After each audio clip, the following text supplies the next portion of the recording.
Okay ચાલો હવે ફરીથી લખવું નથી ટેકનિકલી ખામીના કારણે શું થાય છે વિડિયો પોઝ થઈ જાય છે 15 મિનિટનો જ બને છે અને પછી ફરી કરવું પડે છે તો આ તો અડધું એમ જ ચાલી ગયું ચાલો ઠીક છે તો આમ જ આપણે રિવાઇઝ કરી નાખીએ ચાલો વાયુની પ્રવાહીમાં દ્રાવ્યતા તો કે આ કોના પર આધાર રાખે છે આને વસ્તુ જે છે સોલ્વન્ટ છે સોલ્વન્ટમાં ગેસ ડિઝોલ્વ કરવો છે તો ગેસ ડિઝોલ્વ કરવા માટે મારે શું કરવું પડશે સીધી વસ્તુ છે પ્રેશર કરવું પડશે હવે અહીંયા જે છે સ્વભાવ કોના પર આધાર રાખે છે નેચર ઓફ ગેસ વાયુના સ્વભાવ પર આધાર રાખે છે હવે નેચર ઓફ ગેસ જે છે વાયુના સ્વભાવ પર આધાર રાખે છે તો કે પોલર ગેસ હશે તો પોલરમાં ડિઝોલ્વ થશે એટલે કે ધ્રુવીય હશે શું કહું છું તો કે ધ્રુવીય વાયુ હશે તો ધ્રુવીય દ્રાવકમાં જ દ્રાવ્ય થશે તો કહેવાનો મતલબ પાણીમાં HCl સરળતાથી દ્રાવ્ય થઈ જાય છે વિડિયો ચાલુ થયું છે ને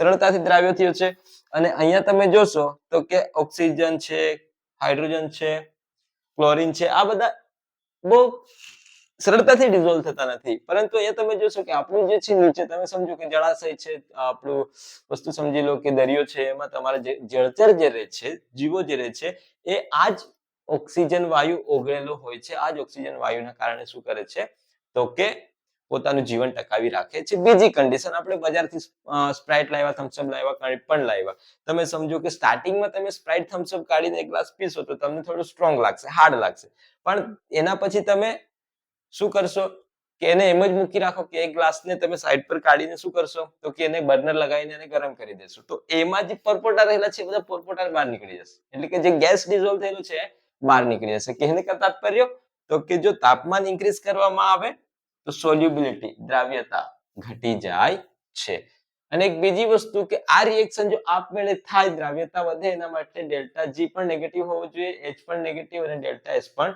નેગેટિવ એ જ કન્ડિશન માટે ડેલ્ટા T ની વેલ્યુ કેવી હોવી જોઈએ તો કે ડેલ્ટા T ની વેલ્યુ ઓછી હોવી જોઈએ એમ કહેવા માંગુ છું આ કન્ડિશન સાથે રિલેશન સંબંધ કરાવું છું બીજી વસ્તુ કે દબાણની વાત કરીએ કોની દબાણ તો દબાણ માટે તો સીધી વસ્તુ છે કે પ્રેશર જો ઇન્ક્રીઝ કરીશું તો સોલ્યુબિલિટી પણ શું થશે સોલ્યુબિલિટી પણ ઇન્ક્રીઝ થશે એટલે કે દબાણ વધારવામાં આવે તો દ્રાવ્યતા પણ વધી જશે હવે એક કન્ડિશન મેં અહીંયા સ્ટાર્ટિંગમાં કરાવી કે એક કન્ટેનર લીધું છે એ કન્ટેનરમાં મેં લિક્વિડ લીધું છે અને એમાં ગેસ સપાટી પર જે છે એને મારે અંદર પાસ કરવો છે તો પાસ કરવા માટે કે સપાટી પરનો ગેસ અંદર જતો રહે એના માટે હું શું કરીશ કે પિસ્ટન વડે આને પુશ કરીશ બરાબર પેલો સોડા બાટલી વાળો પણ સોડા જે લે છે સોડા જે લે છે એટલે કે પાણી લે છે પાણીને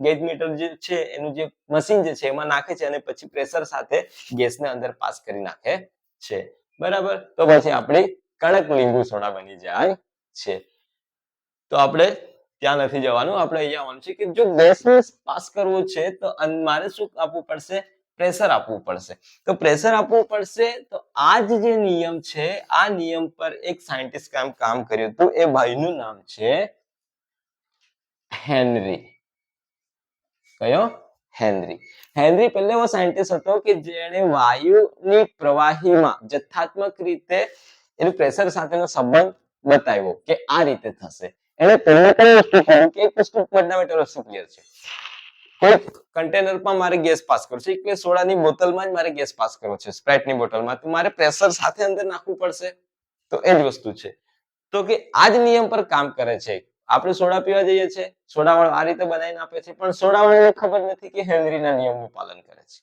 તો હેનરીનો નિયમ શું છે તો કે હેનરીનો નિયમ એમ છે કે વાયુની પ્રવાહીમાં દ્રાવ્યતા શું કહું છું કે વાયુની પ્રવાહીમાં દ્રાવ્યતા એ પ્રવાહીની અથવા દ્રાવણની સપાટી પર લાગેલા વાયુના આંશિક દબાણના સમપ્રમાણમાં હોય છે એટલે કે શું કહેવા માંગે છે કે અહીંયા જે છે તમારો ગેસ અંદર ચાલ્યો ગયો ગેસ અંદર ચાલ્યો ગયો તો અંદર ચાલ્યો ગયો છે એક ગેસ એટલે કે આ વાયુની દ્રાવ્યતા કોના પર ડિપેન્ડ કરે છે તમે આની સપાટી પર લગાડેલા આંશિક દબાણના સમપ્રમાણમાં છે તો લખી નાખીએ સ્ટાર્ટિંગમાં કઈ નિયમ લખ્યો તો હેનરી લો તો કે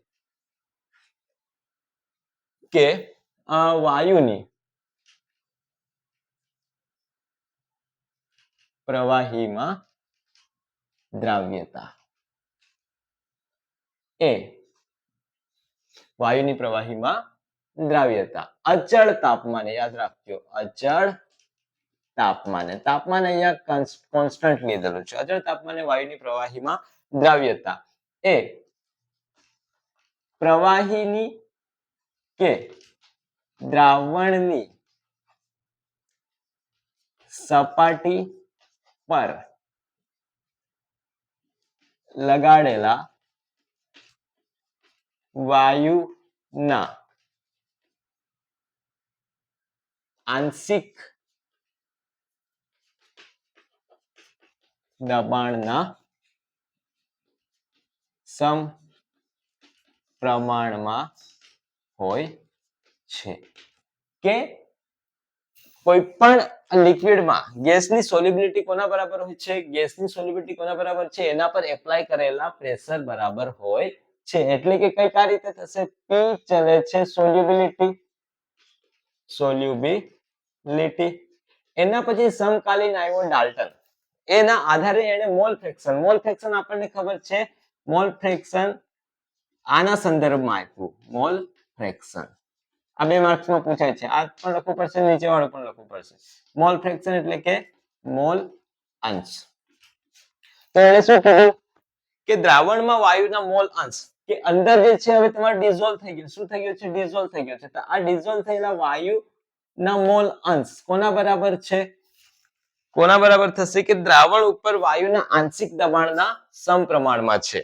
એટલે કે પાર્શિયલી પ્રેશર જે છે તમારું, partially pressure applied by any gas on the surface of liquid કેટલું થશે? તો કે is directly proportional to the mole fraction in present in a solvent. ઠીક છે.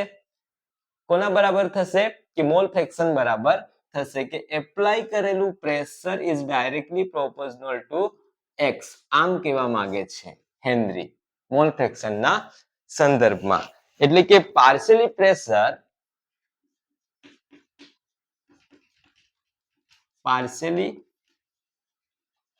pressured applied by any gas of surface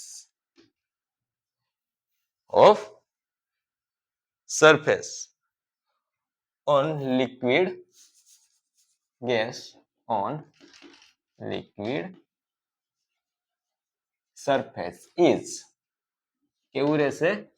directly proportional to the present, directly proportional to the mole fraction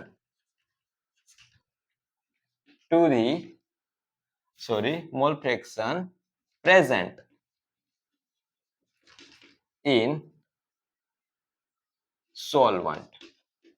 okay, આ એનો rules થશે, લો થશે કે partially pressure applied by any gas on liquid surface is directly proportional to the mole fraction present in solvent. Okay, એટલે કે કહેવાનો મતલબ ગુજરાતીમાં પણ કહી દઈએ કે આમાં રહેલા મોલ અંશ કે દ્રાવણમાં વાયુના મોલ અંશ, શું કહું છું? તો કે દ્રાવણમાં વાયુના મોલ અંશ એ કોના બરાબર છે? તો કે દ્રાવણ ઉપરના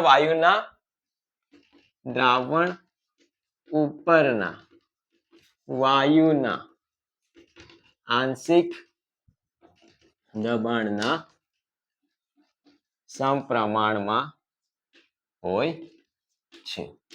આ વસ્તુ કહે છે. એટલે કે તમે જે પાર્શિયલી પ્રેશર એપ્લાય કરો છો આના પર, જેટલું પ્રેશર એપ્લાય કરશો એટલા જ મોલ ફ્રેક્શન ડિઝોલ્વ થશે.